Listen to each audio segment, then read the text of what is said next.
Okay, thanks for joining us, folks, on a B2BG podcast, a family through service.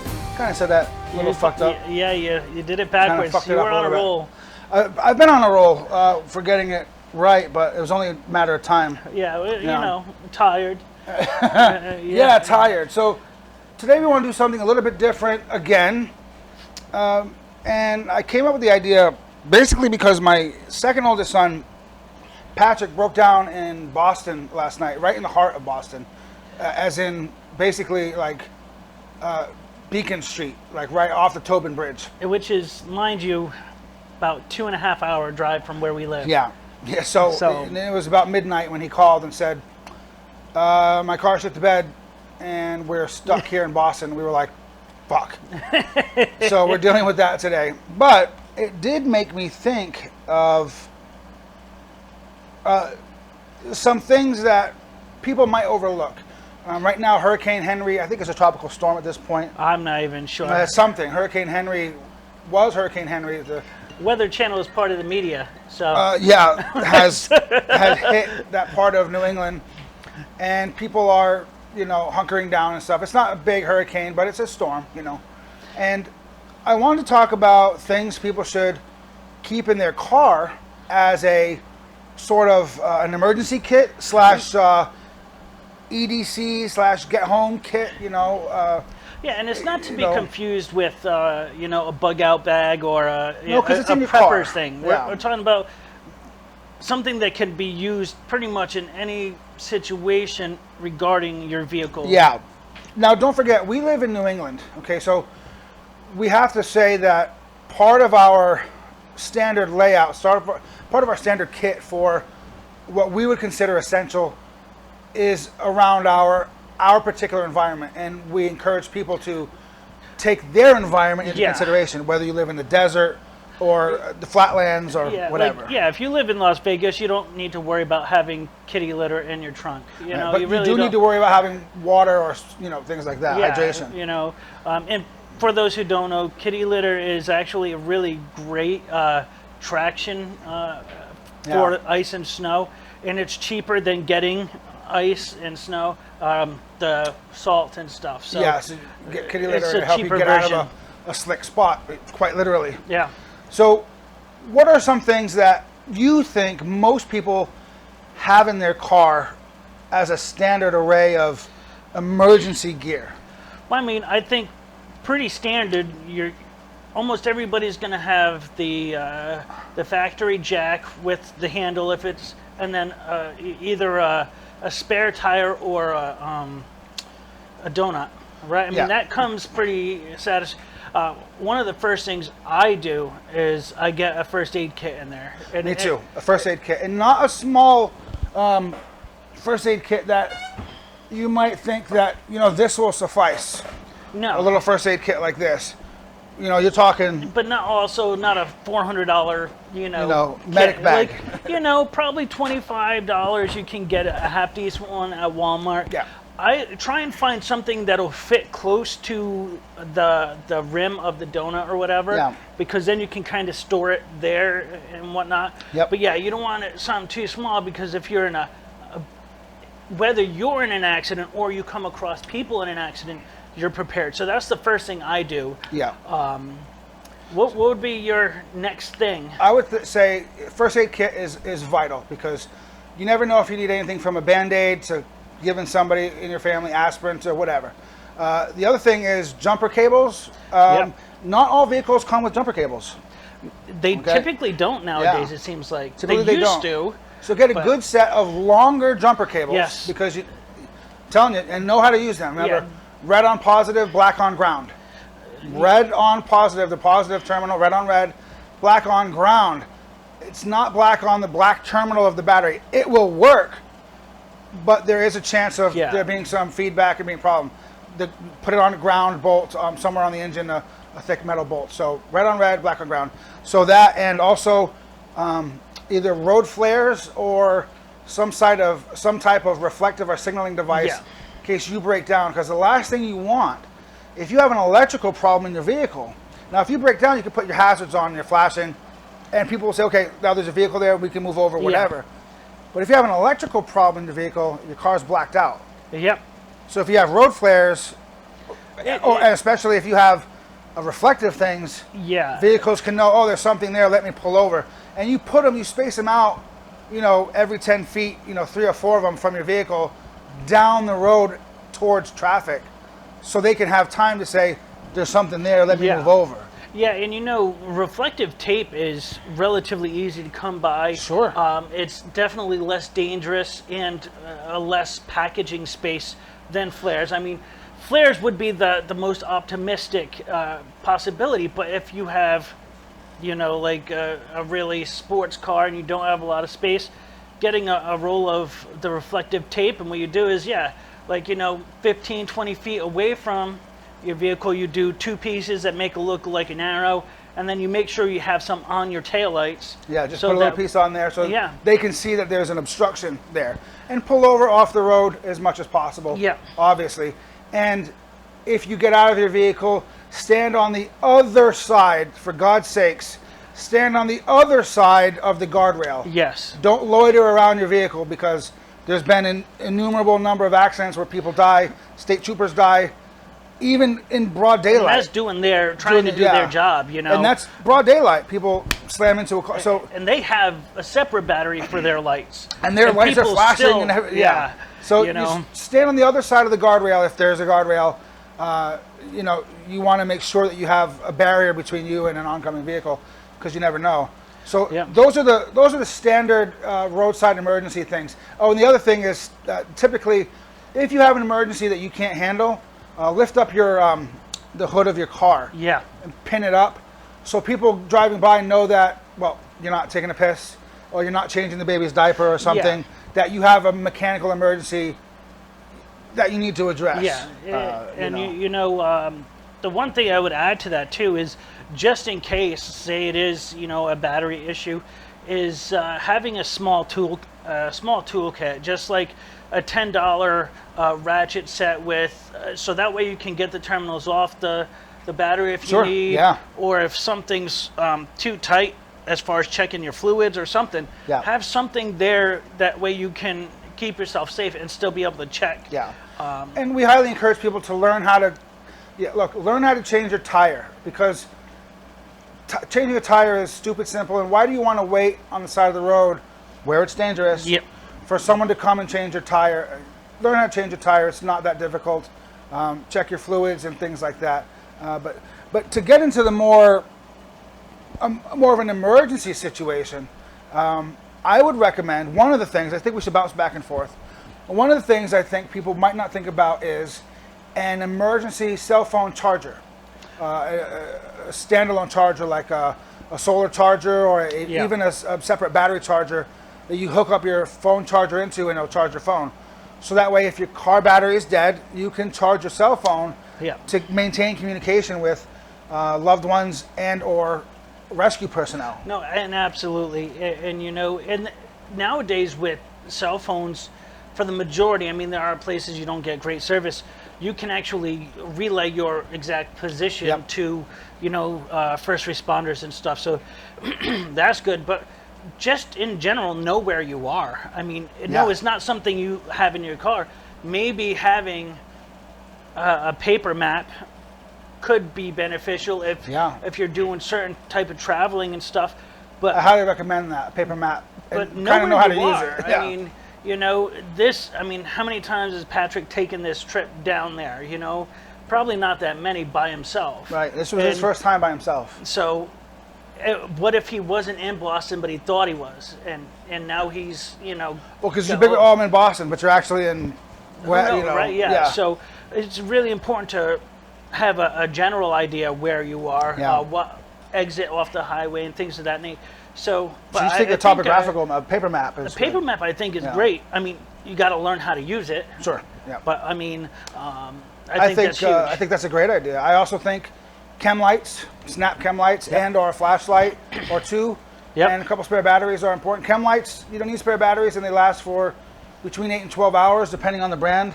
Yeah. And that's not only serves as a signal device, but illumination and comfort, because if you're on a lonely road somewhere, it's black out there. And I mean, pitch black, especially especially if you have places up kids. here, like up here where Up we here? are. Ugh. If you're in between exits up here in New Hampshire, pitch black. And that's on the highway. That's you all, know, let we alone- don't have street lights, very many between exits.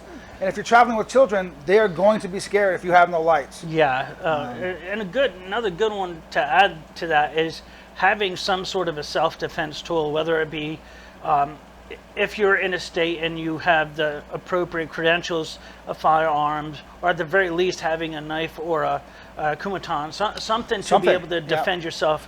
You need to defend yourself. Pepper spray if you're licensed for it, if you need to be licensed for it, even a club. You know, I mean, if it takes showing some leg, you know, do what you gotta do. But especially you're talking, you know, you're bringing things back to you and me and having kids and. Because somebody who pulls over to help you might not be friendly, and you got to consider that, take that into equation too. Yeah. So that's the situational awareness as well. Something else, I would say, rain ponchos. You can get those for, pennies on the dollar, and also the Mylar blankets, the silver blankets to keep you warm. They take up almost no room. You could put. They take. I mean, really. Yeah. These are. In fact, these are. The Mylar take up, like, blankets no they room. put in little, almost like a deck of card type box. That's about as much room as they take you up. know, so And I also suggest an emergency whistle without the little ball. Right? There's emergency whistles that don't have the little ball that rattles around, and the reason for that is if it gets frozen or slush or snow gets in there and freezes, it'll inhibit the ball from rattling and it'll be ineffective. Yeah. So just the angle, and a whistle carries exponentially farther in driving rain and wind than the human voice does. oh yeah, you know, And 3 whistles, whistle, whistle, whistle, is the international signal for distress. 3 straight lines, 3 whistles. The number 3 is the international signal for distress. That's the basic SOS Yeah. type of, which is, you know, I think we're painting a very grim picture, but the fact is like every situation you just never know, right? Well, take this into consideration. What if there's a snowstorm and you're in between exits and you slide off the road in black ice and you hit a ditch, and you go down into the ditch and a car is driving by, can't see you, and you're unconscious for a little bit and nobody knows where you are. You can't walk for help, and there might not be anybody driving by for a while. Say it's late at night or early in the morning. You might need to hunker down for a little while. Don't leave your vehicle, A1. Yeah. All right, signal for help. And that's why having a flare if you can is good, because it can also provide warmth and light. Because warmth to start a fire. You should always have a method to start fire. In your survival kit, I suggest weatherproof and waterproof matches, and or a lighter. You should always have at least 2 or 3 ways to start a fire, because it's important. If you have to stay over 24 hours or overnight, and have a candle or 2, because having light and warmth is going to make the difference between life and death in a lot of situations, and your morale is going to be so much improved if you have anything. I read somewhere, Chuck, that if you're in your car during a blizzard or a bad snowstorm, and you have a single candle, like a survival candle or a tapered candle, whatever, and you have that lit in your car, it can prevent and your windows are just barely cracked, one window barely cracked for ventilation. You have that single candle can stop the inside of your car from getting to the point where you would die from freezing to death with the blanket, just from that single candle flame, if you hunker around it.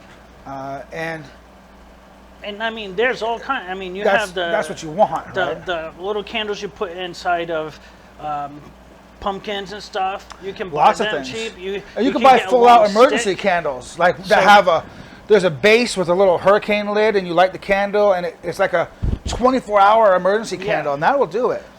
Hand warmers, foot warmers. That's huge up here for sure. Put those underneath your armpits to stay warm. Don't take up a lot of space. Don't put them in your pants. I promise you will regret it. Don't put it in your pants. It's not comfortable. Not fun. So and they're activated by oxygen. So you open them up, hand and foot warmers. You open them up, you kind of slash them out into the air and just put them under your armpits and kind of go like this. It'll keep you warm, especially if you have kids. Kids need to be comfortable. Yeah, have a blanket or 2, have a quilt, have a couple blankets, because it will keep you warm and it provides comfort. I also suggest, and this is a little bit different and people don't realize this, if you have kids, right, I suggest a coloring book or something with some crayons to keep your kids occupied. Yeah, you know, I mean, most parents would anyway, because especially if you have more than one kid, you definitely have stuff. But how irritating would it be to have your kids yammering at you when you're trying to oh, when are we survive? gonna get home? Yeah.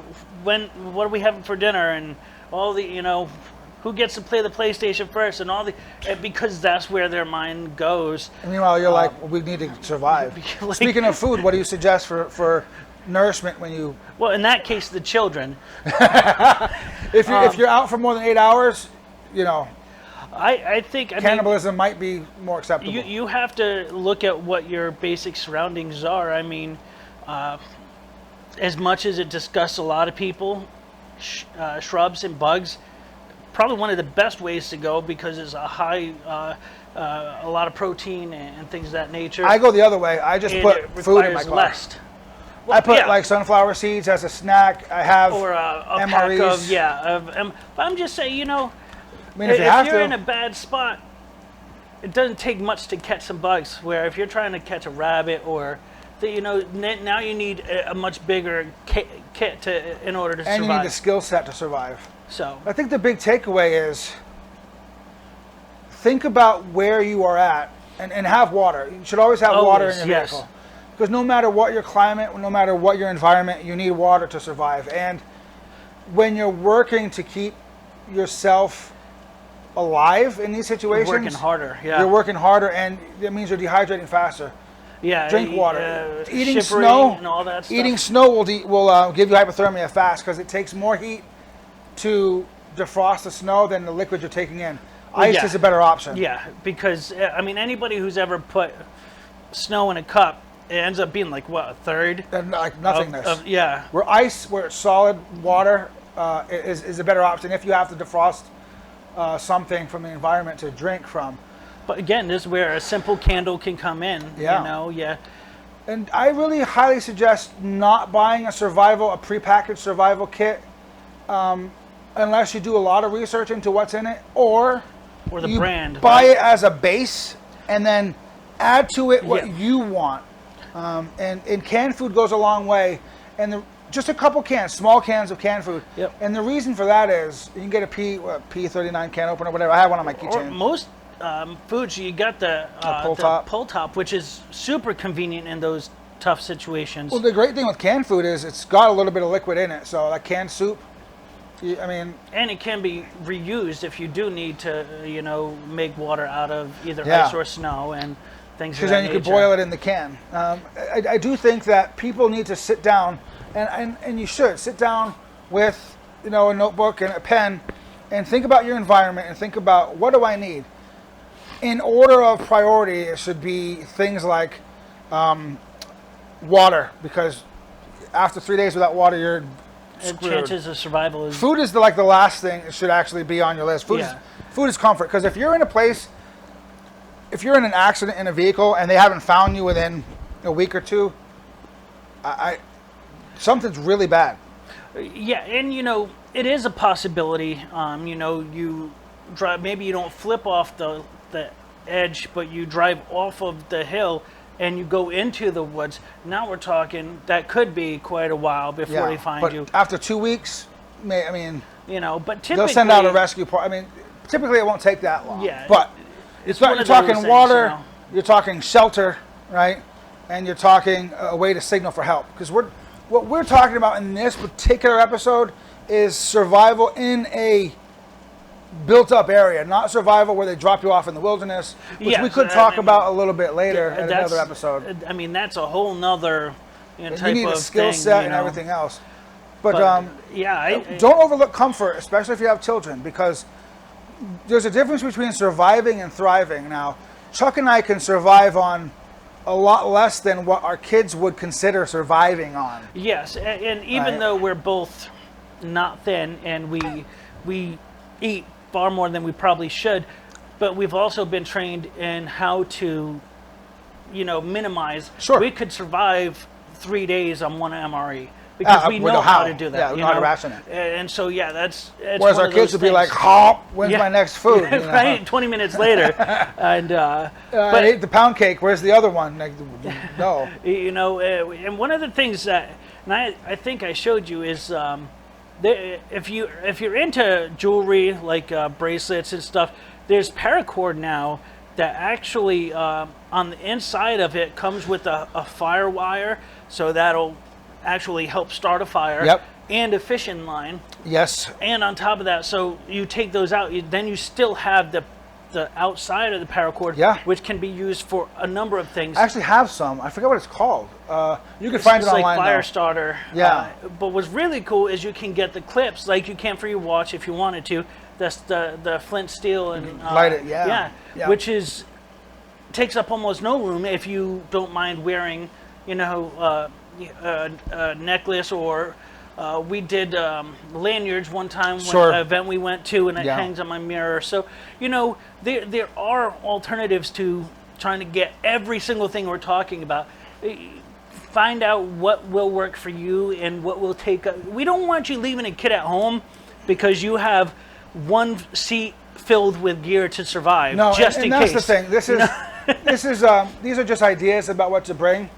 The great thing is, we're not talking about a bug-out bag that you put on your shoulder. In your vehicle, ostensibly, you have enough room to pack more stuff than usual. And I would suggest, aside from the first aid kit, which should be in every car in my mind, Yeah, I it should agree. be jumper cables, first aid kit, period, and water, period. Yeah. Everything else depends on your situation. Yeah. And depends on where you're going. If you're going on a trip somewhere, pack for that trip and the climate you're going through on that trip. And try you and know your route and let someone know who's not going with you. a great point. What the route. We have Like a hiking, client right? actually who's moving from here to Nevada. Yeah. And we, not even as a survival thing, but we were talking about some of the issues that have been happening in Chicago Yeah. with the crime rate and stuff. So we're just talking about that. And she's like, well, I've already looked into this route and I'm going to try and hit these gas stations.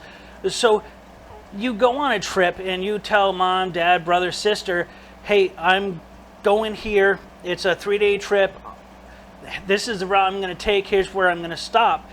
And I'll let you know when I get in. I should be in on such and there's such like a day. check-in point times. And so that makes things a whole lot easier Yeah. because say you become completely unconscious, at least there's somebody who said, okay, well, you checked in with me at noon, so I knew he was around this area, and then I didn't hear from him at 4 when I was supposed to. Yeah, I So totally now- agree. It's just like hiking, and it will Yeah. help rescuers too. Exactly. Because rescuers have different algorithms, mathematical algorithms to say they started driving from this location towards this location, and they wouldn't have driven faster than say 80. So they couldn't have gone beyond this, and that's where they Yeah. do their search ring. Okay, and then they could keep. They have their ring on the map, and they keep streaking it down, and that's how they locate people who they don't Yeah. know specifically where they are. And they don't do it based on the speed limit. They do it based on the average of what people are driving and then they stuff. jump so. it up. They have a system It's- for it. But you're absolutely right, Chuck. You know. and that's what people do if you go on a hike. You tell somebody where you're going, when you expect to be back, that you want to check in with them, so that way if you miss a check-in or two, now people can start taking action. Yeah. Because like Chuck said, if you do go unconscious fully, people need to send out the cavalry for you. Yeah, it is. And Because then then, what, right? no matter what you pack, doesn't matter because you can't access it. Exactly. Like if you're completely out and you have no other choice but to rely on somebody to point the first responders into the right direction. Yeah, otherwise you have no idea where you're going. I mean, so unless you're me, everybody I know would send them to the wrong direction. go that way. You're like, you know, but I think it's important to know. And don't forget, the first thing that you have with you is your clothing. So if you're going to be driving in a blizzard, don't say, well, I'm going into a nice warm car so I can drive in a t-shirt and shorts. Because, I mean, if you're going to the corner store, fine. But if you're going to go like a 2-hour trip through a snowstorm, yeah, you might want to consider, just in case you have to get out of your nice warm car for a flat tire or and at the you very hit a least, deer. at the very least, you should have some sort of a hat or a beanie, which again takes up no space. Yeah. because You can have that in your pocket. the heat of the body escapes like 90% something out of your head. So if you have it covered, you'll stay warmer longer. think about your environment, think about what you have with you and what you can access. And I'd say the best thing is, no matter what situation you find yourself in, and we've said this before, don't panic. Don't panic. Panicked, it costs Be calm. lives. Yeah, It panic does cost lives. Be calm, take stock of your situation, or the situation you find yourself in, and say, okay, these are the things we have, what can we do? And you'll discover, even if you have no training, that you'll start to realize, even with your natural instincts, that, you know what, maybe if I cut a sliver of this Mylar blanket off and tie it to my antenna, it'll flap in the wind and might catch the eye of somebody driving by because I'm down in a ditch. Yeah, I mean, there's Just who an knows, idea, right? Just an idea, right? Or the reflective tape that you talked about. Yeah. Tie it to a tree branch and let them see it. What do we do, or how can we be more prepared when it comes to stuff that none of that will actually help with? For example, running out of gas. Well, the best way to prepare for something like that is don't test your limits when you're not close to home, right? For example, I just bought this Jeep 2 years ago. I was waiting for my son out of sports. I ran out of gas. That's the time to run out of gas, because now you can call someone and you can like estimate where the line is when it stops and all that. But if you're 3 or 4 hours away, and a lot of these exits, they'll tell you no gas for another 34 miles. Sure. So if you're trying to, save a couple bucks because gas prices are high, you're actually doing yourself a disservice. Because you could really screw something up. You get stuck in simply just losing and not having enough gas and waiting on, if you have a cell phone and signal, waiting on a tow truck or your insurance to come still could be 3 to 6 hours depending Or on longer. where you are. Police officer or your buddy if they're close. So, I have a different track. I don't go below half a tank. I just yes. In my mind, half a tank is empty. That's just how I do it. So, but no matter what, pay attention to your surroundings. Pay attention to if you don't have enough fuel for your trip, fuel up. Yeah, it just be. The pay gas is attention. cheaper down in Rhode Island. Make sure you have enough gas. So even if that's the case, don't fill it up. Maybe just put $20 in, or Sure. or, Yep. or do something so that way That's a you good make point, sure right? that you. Yeah. Like, I understand about being price conscientious with fuel right now and stuff, but it's going to end up costing you a lot more if a tow truck has to come bring you gas. It's going to be a lot more than a couple bucks a It's gallon. only going to be maybe 3 or 5 gallons. Yeah. So you're going to pay for the trip for this guy. And the fuel. And the fuel. Now you still got to go get gas. You're going to be like, well, I would have saved $1 on gas, but now... So who knows? But I think that's one of those things. It's okay if you're trying to test the boundaries of a vehicle while you're close to home, while you're with people that that can be there within 10 minutes. Right. But that time stops once you leave that city limit. Once you start going into an actual road trip, you should not be testing any boundaries. You should make sure your oil is where it should be. Your hydraulic classic fluid, PMCS, right. brake fluid, all those things should never be less than if you're going for a long trip. So it should be where it is. We say PMCS a lot. PMCS stands for Preventative Maintenance Checks and Services, right? Yep. And that's a military acronym for basically making sure your vehicle is up to snuff for travel. Like Chuck was saying, your fluids, your gas, tire tread, whatever. And tire pressure. Pressure, Because if you're going from driving off on a flat tire. hey, if you're going from a cold place to a warm place, your tire pressure is going to increase. If you're going from a hot place to a cold place, it's going to decrease. So you need to be aware of those Especially when things. you live in the mountains and you're going down to the flatlands or real mountains like Colorado, that could be significant. Yeah, oh yeah. And it's just like you were telling me about Mount Washington. There's a CD, and it tells you exactly when to stop so your brakes do not catch on fire. So yeah, it's coming down from important Mount Washington, your brakes can overheat. So yeah, it's all these. It's, I guess, outside of having a first aid kit and jumper cables that are more than 6 feet long, the next best thing is to have knowledge of your vehicle, knowledge of what it needs, when it needs it. and then all those other things, depending on what your trip is. Yeah. You know, I mean, if we're doing a cross country in a 6-day trip, and it's just Eric and I, we might have the whole trunk full with safety supplies because it's just And you comfort and I. supplies, because fuck it, if we have to wait, might as well wait in style. Right? But now, still. if you're taking a trip with your family and there's Different.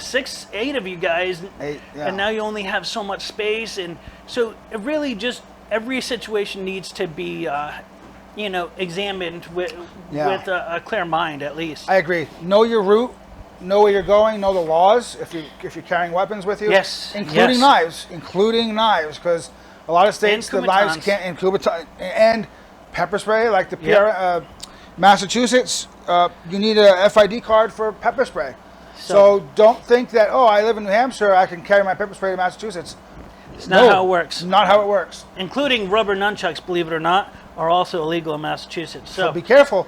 Know where you're going. Know your route. And I think what Chuck said about let people know where you're going and the route you're taking is so very important. I think it's just as important as everything else we mentioned. It may be even more important, because the bottom line is, if something happens, the goal is to get help, not rescue yourself. But yeah, right. I mean, well, on top of that, Like, you're not going to fix your own car.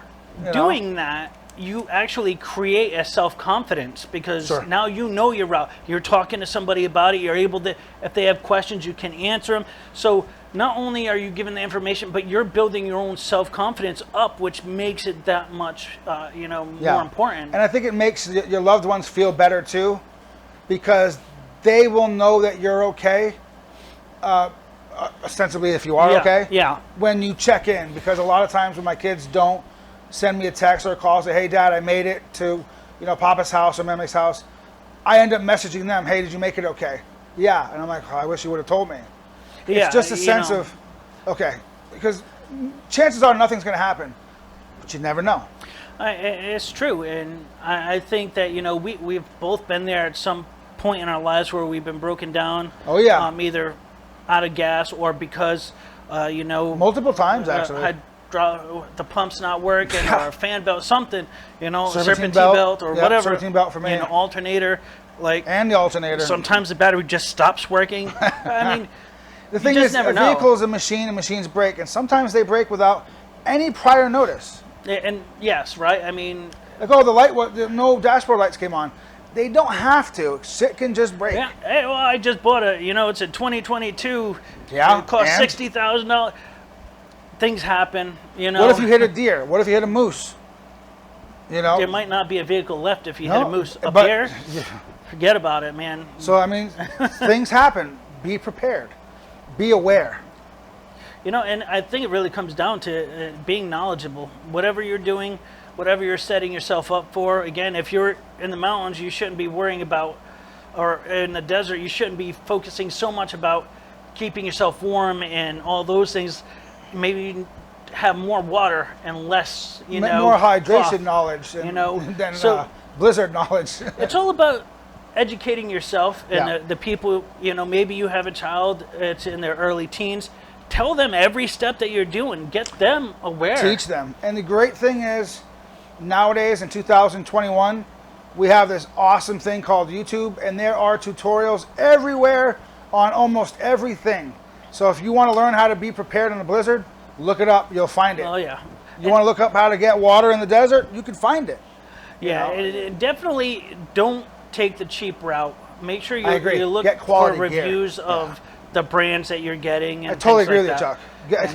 Chuck. Don't skimp out on your survival gear. If you do end up buying survival stuff, and I think you should to some degree, don't get the cheapest thing you can find, Yeah. because most of the time with survival gear, you do get what you pay for. But yeah, I mean, I wouldn't go to Walmart for anything other than probably the jumper cables and a first aid kit. Yeah. I wouldn't want to have a knife or a real genuine set of tools for multiple temperatures and stuff like that. So, No. but I mean, everything's available online, especially now, right? Everybody's ordering online because they're afraid of person-person contact. So, Yeah. but there's reviews on everything too. I mean, Read the so- reviews. I think you should read the reviews. yeah, absolutely. Yeah. And maybe what you think looks cool, maybe it's just too much for what you need. Maybe all Yeah. these reviews are for people who are hiking the Appalachian Right. Trail. If it says tactical, that doesn't mean it's great. And if it looks really neat, it might be beyond your skill set. Yeah. Get so- stuff you know how to use or that you're going to learn. Don't get a freaking really fancy fucking, trap system to trap a deer and you have no idea how to trap an animal or skin an animal or anything. Because what are you going to do? You're gonna end up trapping yourself. You'll be like hanging from a tree, I'm and stuck. hopefully you don't drop your cell phone, right?